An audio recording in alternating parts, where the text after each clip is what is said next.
Hello everyone, good afternoon. My limited Korean so far is Annyeong haseyo. So, thank you for having me here. It's an absolute pleasure to be here in Seoul today.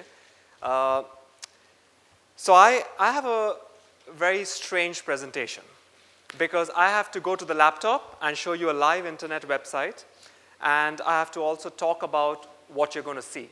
So I'm going to first introduce to you a few of the ideas behind what you're about to see. And before I do that, what will help me is just to understand how many people in the room, if you can just put your hands up, how many of you have seen the Google Art project before? Okay, so that's 10%. That's fantastic. That's my favorite audience. So it's great. So before I get into what I'm going to show you, let me talk to you about an event that took place in my life in 2010. In 2010, towards the beginning of 2010, I was working at Google in the Android division, and a group of friends came together and said, wouldn't it be amazing to create a website that is dedicated to bringing some of the world's most important cultural treasures online? And at that time, it seemed like a very crazy ambition, a very big ambition. So we said, let's start small. And in 2011, after working for around 1 year, we brought 17 museums from 9 countries onto a website called the Google Art Project. A lot has changed since that day. And now at Google, we have a focused effort called the Google Cultural Institute, where I work. The Google Cultural Institute is focused around art, archives, and archaeological wonders of the world. But it's not any other website. It's different because the idea here is to attract the internet audience, we have to tell the stories about culture in a new and interesting way. And this is what you're going to see in the demonstration. So I'm going to come in and out of the demonstration, and I have a very easy flow. So if you want me to slow down and go slowly, just put up your hand and tell me to go slowly, all right? So it's very casual. And just relax, it's just art, okay? So just enjoy yourselves. So this is also art, but it's not my project. So maybe we can change. All right, great. So the first thing you'll notice, and this is something I talk about, is it's a very different homepage. It's not like a traditional Google homepage. It's a homepage that's really focused on the content and the art. So I'm going to take you through the 3 different projects of the Cultural Institute, and I'm going to start with the art project. So essentially, when I click collections, this is currently one of my favorite pictures because if you look over here, in 2011, we had 17 museums. As of this morning, we have 286 museums in 44 countries participating in this project. Just this morning, we launched the Korean database agency in the art project. And if you want to see from a map standpoint, this is currently the coverage. So what does it mean to be on the Google Art project? And I think to do that, I'm actually going to take you to New York. I'm going to take you to one of my first conversations I had with the museum. I'm going to take you to MoMA. So you just type in MoMA, and here you are in the collection from the MoMA. Now, this looks like a regular website, a few images, and a little bit of information. But let's click into this painting, The Starry Night by Van Gogh. Now, what we wanted to do is find a reason for you as an internet user to spend time on an artwork, not just look at it and move to the next web page. So we created what we call a Gigapixel solution. So pay attention now because I'm going to start zooming in to the artwork. And I'm going to go quite fast. There's no download, there's no plugin. It just works right on the internet. I'm going to go even deeper. Now that is the crack in the canvas. For most of you who know how Van Gogh painted, I didn't know, by the way, I am not an art expert. I just learned about a lot of this in my project. A lot of it is layers. And when you move around this painting, I'm just going to zoom out a little bit. you can start seeing how the artist applied layers to create one single artwork. Now, what I want you to do is just stay focused on this area. And I'm going to zoom out very slowly so you see how far you were in the painting.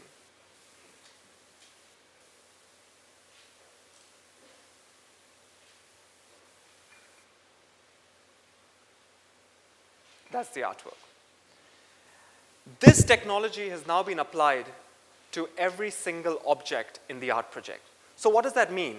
That means you're exploring art in a very different dimension. You're not trying to replace the experience. We will never want to replace the physical experience because the physical experience is always important. But the reason we started this project, and I didn't tell you the story why we started it because we wanted to bring everyone together on one platform, but also to create access. Access for people who cannot go to museums around the world. So, countries that want to tell their stories, museums that want to export their culture, export their artworks to new and more interesting audiences. So let me now, for example, just very quickly go to perhaps Korea. So we've been working with partners in Korea for around a year now, and the first partner we launched was the National Museum of Korea, where I spent 1 hour this morning, once again looking at all the beautiful objects. Every time I come to Seoul, I spend, I think, more and more time in the museum and less time in meetings, which is a good sign. So I know most of you know this. This is obviously a national treasure here. And, you can definitely zoom in, to see the details. But I don't want to zoom into every object because it's not about zooming in. It's also about learning about the object. So you can read all the information. You can get more details, all provided by the museum. Google does not create any of the content. Google creates the technology, and museums are providing the information. But now comes the more interesting part. Now, what if I'm sitting in, let's say, Bombay, because I'm from Bombay, and I want to see this museum? I don't just want to see the pictures, I don't want to see the art, but I want to jump into the museum. By clicking the yellow pegman, I'm going to jump right in front of the statue in the room where we were this morning in the museum. You can navigate around. Most of you are familiar of our Street View technology, and we used our Street View technology to build a special type of equipment that allowed us to go inside museums and make museums comfortable to allow us in, which is a very, very difficult thing to do. But we have worked very hard with our partners to allow us to go inside, to navigate, to move around different museums. Now let's say we've been to Korea, we've been to New York. Now let's say we want to go to France. So I'm just going to go to Versailles, the Palace of Versailles, because it's one of my favorite Street View examples. And I'm going to just click here. And I don't know how many of you have been here, but this is the Hall of Mirrors at the Palace of Versailles. You can now navigate right into the palace, move around the different rooms, and essentially spend your entire afternoon just exploring art and culture from around the world. I can spend a lot of time on this project, as you can see, so I'm going to try and move along a little bit by showing you a few more examples. This is another very interesting idea. Now we have all these museums. We have now 300 museums or more, and they're giving us all this content. And now the really interesting thing starts happening, because in some museums, you have objects that have relationships to other objects, but they have never been able to come together in one place. And because they are collaborating on the same platform, you're going to start seeing the power of collaboration. So I'm going to show you a few quick examples. One of my first examples I'm going to show you is Medium. So I'll tell you a small, quick story. So my mother did not understand why I quit Android to do this project. She thought I was mad. And she also thought I have lost, my career focus. So I tried to explain to her that this is important, and my mom said, okay, fine. She's not very enthusiastic about art. But the one thing that my mother loves is gold. All Indian women love gold. They love to collect gold, and they love to buy gold.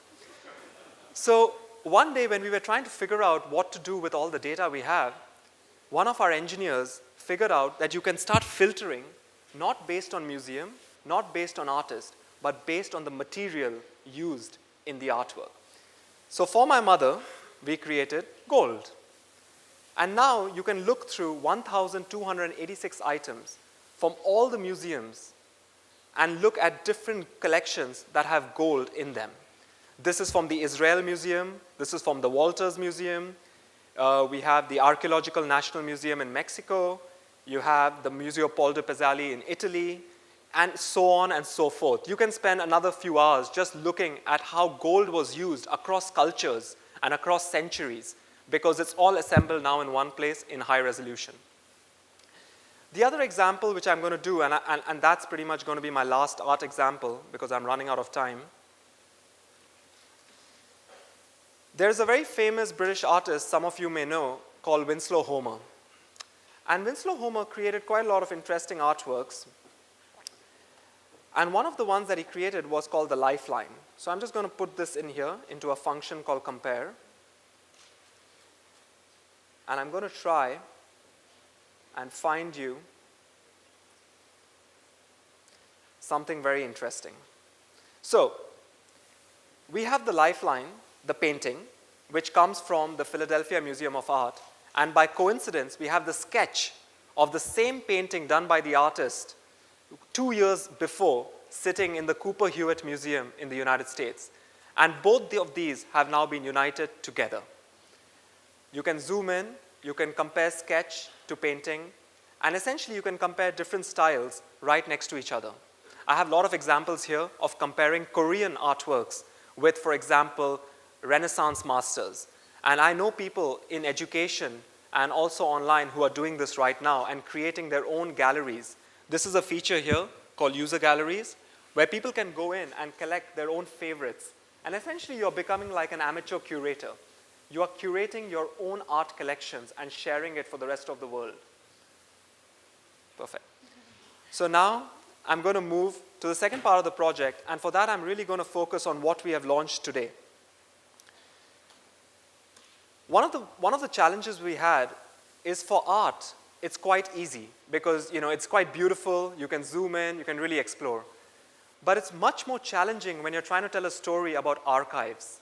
So let's say, before I came to Korea, I did not know much about what Hanuk was or what Hanbok was. And I have learned a lot about it in the last few months because our partners who we launched today have created exhibitions telling these stories.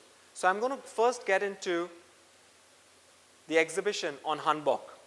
This has actually launched a few hours back, and it's the first exhibition online, I think, that really explains the story of Hanbok in a mixed media format, where you have text, you have image, you can click into each image and go in and explore it.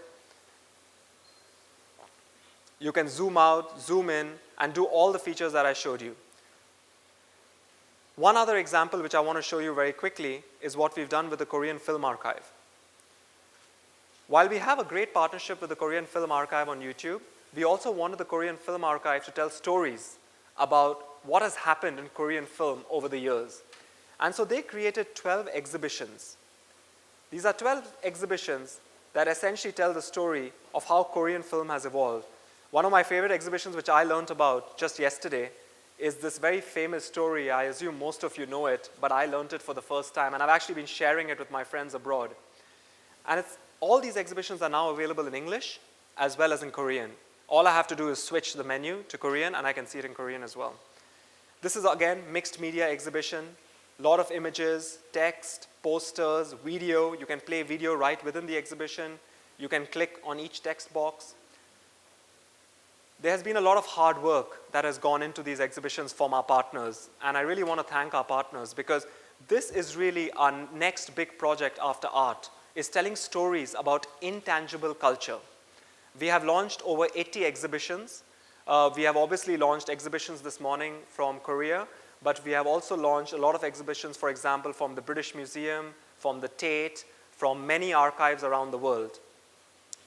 The last exhibition I just want to show you is an exhibition that I'm a big fan of because, again, I'm learning about something new about Korean culture, which is about the Hanok. And I didn't really know what Hanok was. I used to come to Seoul, I used to walk around on weekends, and I used to see a few traditional houses, but I didn't really understand what I was looking at until this exhibition was put together by the partner, Jo Sang-koo. And essentially, again, an excellent exhibition describing, even having architectural drawings. Let me try and find you the, I mean, this is just fantastic for anyone studying architecture abroad who wants to know more about what is a Hanok, how is it designed. So as you can see, I don't have much more time, but there's a wealth of content here on this website. And I encourage all of you to please go explore other cultures, but also encourage your friends abroad to explore all the Korean culture that we bought online today. And thanks a lot, everybody.